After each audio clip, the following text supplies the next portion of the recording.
Well, hello and good morning. It is Friday, finally the end of the week. Today is September 8th, 2023, and I am Kenny Polcari, your host of the party, and here are the things you need to know. What happened yesterday and what's happening today. So, as we suggested, China is turning up the heat, banning iPhones in even more workplaces, right? Investors continue to hit the sell button on Apple and on the broader tech space.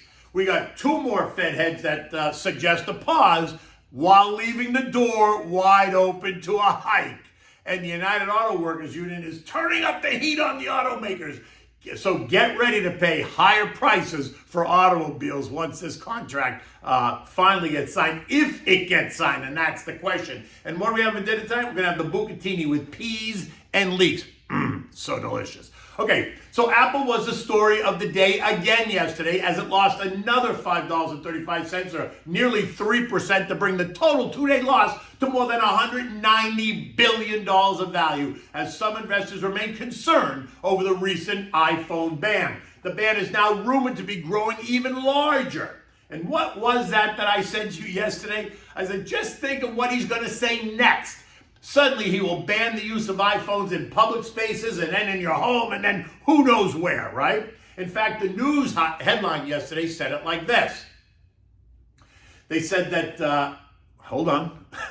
They said that China plans to extend a ban on the use of iPhones in sensitive departments in government-backed agencies. That was the first headline.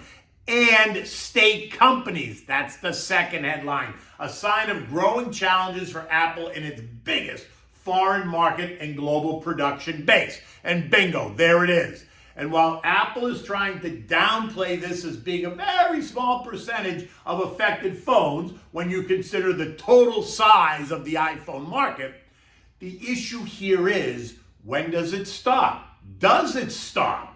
Will Gigi suddenly ban iPhones across the whole country? And don't laugh, it is China, and it just once again confirms my reasons for not investing directly in China, right? I don't go there, many of you know that. There are other places. It makes no sense to me, right? They can change the rules on a whim. You risk your capital and you aren't getting paid anymore to take on that risk. In the end, in my mind, there are too many other places in the world that offer investment opportunities while keeping your money safe. I just choose not to go directly into China. My exposure to China is through U.S. companies that operate there. Now, look what happened. Now, I mean, this is not an Apple product failure, but you could argue that it's an Apple business planning failure, right? As there is with so many other companies, right? They got in bed with the enemy, and now the enemy has them in a very interesting position. This is the Chinese government pounding their chest, trying to show the world that they can create financial chaos because the world has put them in that position. We have allowed it to happen. That made in China sticker is about to haunt the global markets. And that speaks directly to why the world needs to diversify away from China. This morning, the foreign ministry is clarifying their ban, saying that any product is allowed to operate in China as long as it doesn't violate the rules. And that suggests that somehow Apple violated the rules, which makes sense because China changed the rules.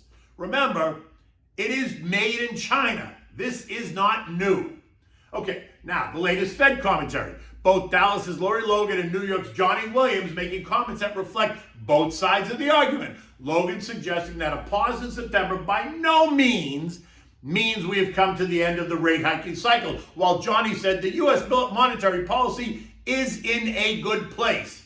In the end, the comments remain confused, with many of the Fed heads agreeing to confirm what the market expects: a pause in September, even as the data shows that inflation is heading up again.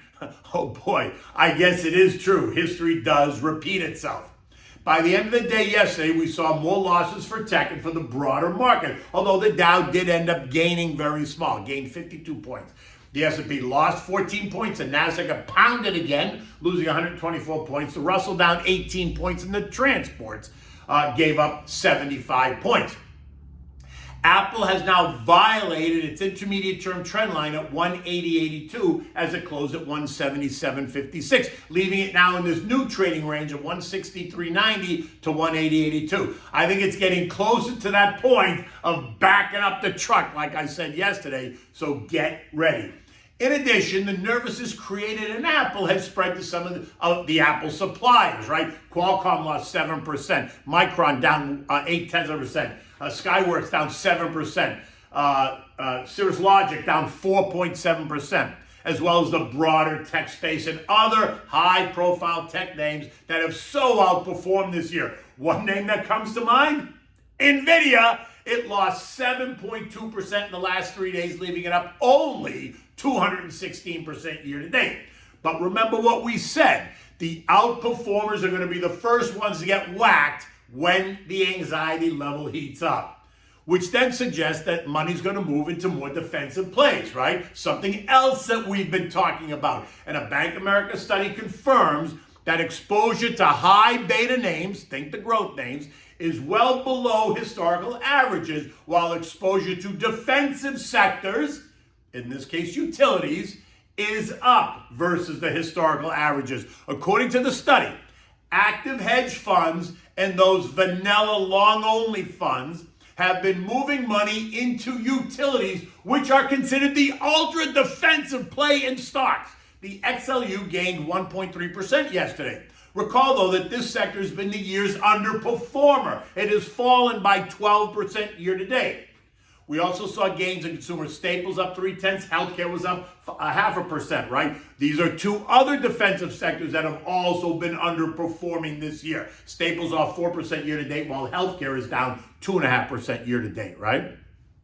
And remember what we discussed about the coming United Auto Workers contract negotiations? Well, get ready, because the UAW is not happy with how it's going. The big three automakers are not impressing the rank and file. The union wants a 40% wage increase, and the automakers, shall we say, are not in that camp. They proposed a 16% hike. And as noted, the union has already voted to strike if an agreement is not reached by the 14th. Now, all they want is what the other big unions got. They want big wage increases to deal with rising inflation, which will force even more wage increases, which will force even more price increases. This is called wage price spiral inflation. And this is what happened during the 1970s. The whole decade, 10 years, we had wage price spiral inflation. This morning, U.S. futures are lower. Dow futures down 60, the S&P down 10, the Nasdaq's off by 38, the Russell's down 2. Tech sell-off continues, and I would not be surprised to see a washout as morning turns to afternoon ahead of the weekend. I just don't see a reason yet for the tone to change. While there's plenty of buyers out there, they are playing it close to the vest, willing to buy on weakness rather than chase stocks higher. Remember, the market is lower because the sellers are, at the moment, more aggressive, and the buyers know that. So why do you stand in the way of a moving trend? You don't. So what do? You bid down just to see how anxious the sellers are. Now, that will change at some point. I just don't think it's today, right? Asian markets ended the week lower. European markets are lower this morning. Global sentiment continues to weaken as global economies deal with renewed inflationary worries, right? Rising rates, higher bond yields, and weakening data points.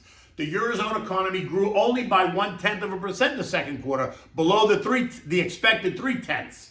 Inflation across the region rose by 5.3%, exceeding the expected 5.1%. Did you see that? It went up, not down. Right? Does that sound somewhat familiar? Price increases in food and energy are rising at an even faster pace. But hey, there's nothing to see here. At 6 a.m., the Eurozone markets are all down between 0.4 with the UK and 1% in Italy. The 2-year Treasury ended the day yielding 4.93%. The 10-year ended the day yielding 4.24%. The 3 and 6 month bills are still yielding 5.5%. Oil is trading up 40 cents at 87.30. Gold is trading at 1948, while the dollar index is now trading above 105, leaving it just below the March high of 105.40. Remember, a higher dollar suggests that currency traders are expecting higher rates around the corner. Just saying. The S&P ended the day at 44.51, down 14 points. We remain in the 43.50, 44.65 trading range with the path of least resistance lower, in my opinion, not higher. The FOMC meeting will continue to create volatility in the week ahead, so proceed with caution. I am expecting a test of the trend line. In fact, maybe next week after we get the latest CPI and PPI reports, which I expect is going to show rising prices, unless, of course, they somehow manage to massage the data, right? Rising prices are going to cause investors and the Fed to question whether or not a pause is appropriate this time. You know how I feel. I think they need to hike in September and then reevaluate the data in October and early November, and then potentially reevaluate a pause in November. But that's me. Oil will be the culprit to rising prices, and that's a Biden issue that he made the U.S. dependent on OPEC Plus. As we know, oil affects nearly every aspect of the economy. And as it is, food prices are rising at a faster pace than headline inflation, and if transportation costs continue to rise, think higher oil prices, then expect food prices as well as everything else to rise as well, which is why I am in the hike now camp. I am not interested in repeating the mistakes of 1979, 1980. Are you? As it is, the Fed waited way too long to move on rates 2 years ago, which is why we are where we are. The last thing we need is for them to make another mistake at this end of the scale, right? But it appears that that's about to happen. Now, don't stress, stay focused. Give me a buzz, always happy to talk about it. Remember, this is the long game. There's always an opportunity somewhere. Okay, so what do we have for dinner tonight? This is a simple, easy, delicious dish. It's a bucatini pasta with peas and leeks. The bucatini is like a spaghetti, it's just thicker. Now, this comes from the Piemonte region of Italy. Piemonte is one of the 20 regions of Italy located in the northwestern part of the top of the boot, right? It borders France, Switzerland to the north, and Liguria, Lombardy, and Emilia-Romagna to the south and to the east. It is surrounded by the Alps. Its capital is Torino, the site of the Winter Olympics in 2006. Much of the food from this region has both a French and Swiss influence, and as such, it uses a lot of butter and cream. This dish is easy to make and one that you will enjoy again and again and again, right? Enjoy this with a crisp, chilled white wine. Now, for this, you need the bucatini pasta, 6 leeks, you need a garlic clove, onion, butter, light cream, frozen petite peas, fresh grated Parmigiana cheese, and salt and pepper. You want to bring a sort of a pot of salted water to a rolling boil on the back burner. Leave it there so it's ready when you need it. Using the bottom part of the leek up to where it turns dark green, cut the stalks to that point. Trim the bottom and then slice the leek in half. Now slice lengthwise into thin slices, right? Next, peel and slice your onion, get it all diced up, ready to go. In a large saute pan big enough to handle the pasta, you're going to melt the butter with a splash of olive oil. You're going to saute 1 sliced garlic clove. That is optional, but I always use garlic. The onion and the leeks, right? Saute it slowly on medium-low so that the leeks and the onion brown and don't burn. After about 10 or 12 minutes, you're going to add the frozen peas. Saute for another 10 or 15 minutes. Season it with salt and pepper. Now add the light cream and stir, and then put it down to simmer. In the meantime, add the pasta to the pot, bring it to a boil, and cook the pasta for, al dente, 8 minutes. Then, before you strain the pasta, take 1 ladle of the pasta water, add it to the onion and leek mixture. Now, strain the pasta, always reserving a mugful of the pasta water. Now, add the pasta directly to the saute pan with the leek and the onions and peas. Mix it to blend it, toss it, add a handful or 2 of grated Parmigiana cheese, toss it again. Now, if it feels like it's drying up, it's not moist enough, add back a little of the pasta water. You want it to be moist, not wet, just moist. Then you want to serve this immediately in warm bowls with toasted Italian garlic bread. Oh my God, so delicious. And enjoy this, like I said, with your chilled white wine. In this case, you know what I go for, Pinot Grigio Santa Margherita. In any event, it's Friday morning, it's soon to be Friday afternoon. It's going to be a beautiful day today, but there is a storm brewing out in the Atlantic that's supposed to approach the East Coast of the United States into early next week. So we got to keep our eyes on that because we might be getting hit head on by a Category 5 hurricane. In any event, I'm going to enjoy today. Until Monday, take good care.